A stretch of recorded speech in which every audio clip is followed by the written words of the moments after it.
안녕하세요. 남윤희 선생님입니다. 이번 시간엔 최대 공약수 활용 파트입니다. 자, 최대 공약수 활용 문제들 이미 또 경험을 하셨을 거예요. 그래서 또 어렵다라는 그런 느낌을 또 갖고 있는 친구들이 많이 있겠지만 선생님이 오늘 아주 쉽게 설명해 드릴 테니까요. 집중만 좀 잘 해주시면 좋을 것 같습니다. 자, 보도록 할게요. 첫 번째는 주어진 수를 같은 자연수로 나누기라고 되어 있어요. 문제를 확인해 볼게요.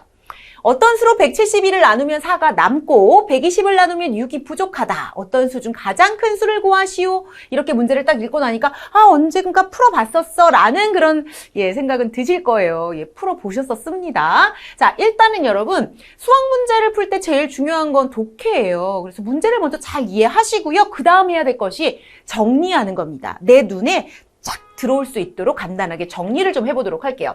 자, 어떤 수로 172를 나눈대요. 자, 172가 이렇게 있는데 어떤 수로 나눈답니다. 그럼 어떻게 될까요? 몫이 나오겠죠. 그리고 4가 남는데요. 그리고 120을 나누면 어떤 수로 나누겠죠? 그럼 몫이 나올 거예요. 근데 이번에는 남는 게 아니라 부족하대요. 4는 남았으니까 플러스 4라고 쓰고 그리고 6은 부족하다라고 했으니 마이너스 이렇게 쓰도록 하겠습니다. 됐죠? 자, 그러면 우리 만약에요. 이렇게 나머지가 남거나 모자라거나 이렇지 않다면 바로 이 네모 자리는 누가 들어갈 수 있을까요? 바로 이 앞에 있는 수들의 공약수가 들어갈 수 있잖아요. 얘가 나머지 없거나 모자라지 않게 나눠 똑 떨어졌다면. 그쵸? 자, 그럼 우리는 어떻게 하느냐? 남거나 모자라지 않도록 얘를 고쳐주는 거예요. 어떻게? 172에서 4가 남는다라고 했으니 4를 빼주시는 거죠. 그리고 120은 6이 모자란다고 했잖아요. 그러니까 모자라지 않도록 6을 더해주시는 거예요. 그러면 126이 되겠죠. 이렇게 만들어 놓고 공약수를 구하시면 되는 겁니다. 그런데 문제에서 가장 큰 수를 구하시오라고 했으니까 나눌 수 있는 가장 큰 수, 최대 공약수를 구하시면 되는 거죠. 그럼 168과 126의 최대 공약수를 구하러 들어가도록 하겠습니다. 6, 22, 6, 8, 48, 6, 22, 6, 1은 6, 7, 4, 28, 7, 3, 21 됐네요. 최대 공약수는 42, 바로 그 어떤 수 중 가장 큰 수는 누구다? 42가 된다. 이렇게 해결할 수 있습니다. 자, 두 번째 유형을 만나보도록 할게요. 자, 두 번째는 똑같이 나눠주기예요. 문제 만나볼게요. 사탕 60개, 초콜릿 40개, 젤리 140개를 학생들에게 남김없이 똑같이 나눠주려고 한다라고 했습니다. 남김없이 똑같이 나눠주고 싶대요. 그러면 뭐가 떠올라야 될까요? 배수와 약수 중에 약수가 딱 떠오르셔야겠죠. 그리고 하나만 나눠주는 게 아니에요. 사탕, 초콜릿, 젤리를 똑같이 나눠줘야 되잖아요. 그러니까 공약수가 또 떠오르셔야 됩니다. 자, 문제는 이 나눠줄 수 있는 방법의 가지수를 구하여라 라고 했거든요. 자, 그래서 이 사탕 60개, 초콜릿 40개, 젤리 140개가 있다라고 했는데 얘네들의 공약수를 구하기 위해 뭘 구하셔야 될까요? 최대 공약수 구하셔야죠. 가보겠습니다. 자, 사탕이 60개, 그 다음 초콜릿이 40개, 그리고 젤리가 140개가 있습니다. 최대 공약수 구할 거예요. 10으로 먼저 나누시면 6, 4, 14 되고요. 2로 한 번 더 나눌게요. 2, 3, 6, 2는 4, 2, 7, 14 이렇게 되네요. 자, 최대 공약수는 얼마예요? 20이죠. 자, 이 최대 공약수 20이 나타내는 건 뭘까요? 최대 20명의 학생들에게 나눠줄 수 있다라는 거예요. 그럼 어떻게 나눠주는데요?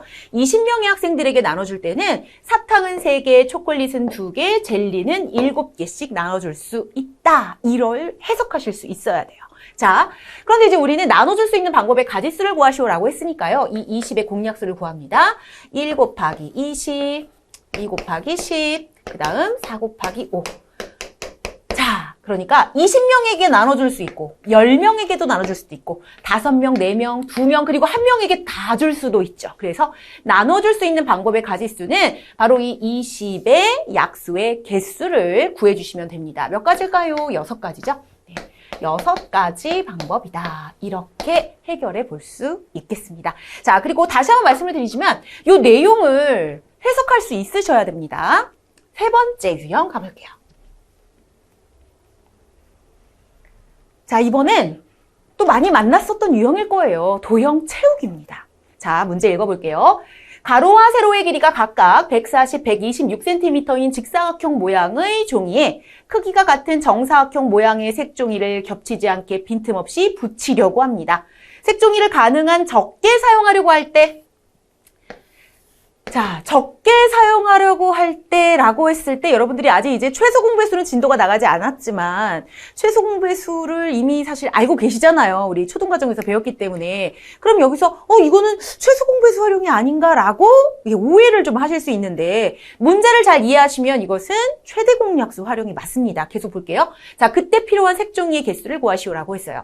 자, 문제는 이런 거예요. 가로가 140이고 세로가 126. 세로가 조금 더 짧죠? 뭐 이러한 색종이가 있다는 얘기예요. 자, 140 그리고 세로는 126cm. 자, 이 색종이를 정사각형 모양의 색종이로 그러니까 나눈다라고 생각하셔도 돼요. 왜냐면 정사각형의 색종이를 여기다 붙일 거거든요. 근데 뭐라고 했죠? 그 색종이를 가능한 적게 사용하려고 한다라고 했으니까 그 색종이, 정사각형 모양의 색종이의 가로의 길이가 어때야 될까요? 가능하면 길어야겠죠. 그래서 140과 126을 공통으로 나눌 수 있는 가장 큰 수를 구하셔야 되는 거예요. 가볼게요. 가로의 길이가 140이고요. 세로의 길이가 126입니다. 자, 누구로 나눌까요? 2로 먼저 나눌게요. 70, 2, 62, 2, 36, 7, 10으로 나누고 7, 9, 63 됐습니다. 얼마죠? 14예요. 그러니까 한 변의 길이가 얼마가 돼야 될까요? 14cm가 되어야 한다라는 겁니다. 근데 이제 문제에서는 그 정사각형의 한 변의 길이가 얼마냐라고 물어본 것이 아니라 필요한 색종이가 몇 장이에요? 라고 물어봤거든요. 자, 한 변의 길이가 14cm인 정사각형이잖아요. 그러면 이 가로에 몇 개 들어갈 수 있는지 보시면 되는 겁니다. 몇 개 들어갈 수 있어요? 10장이 놓일 수 있겠죠. 안 그래도 되겠죠? 하지만 이미 선을 그었기 때문에 그어볼게요. 10장. 그죠? 그리고 여기 126에는 몇 장 들어갈까요? 9장 들어갑니다. 얘도 뭐 그냥 그릴게요. 하나 했으니까 이렇게.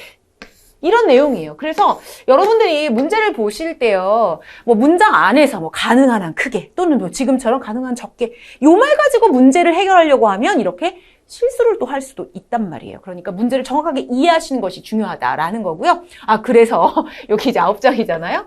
모두 몇 장이냐라고 했으니까요. 10 곱하기 9 하시면 됩니다. 네, 90장이 필요하다.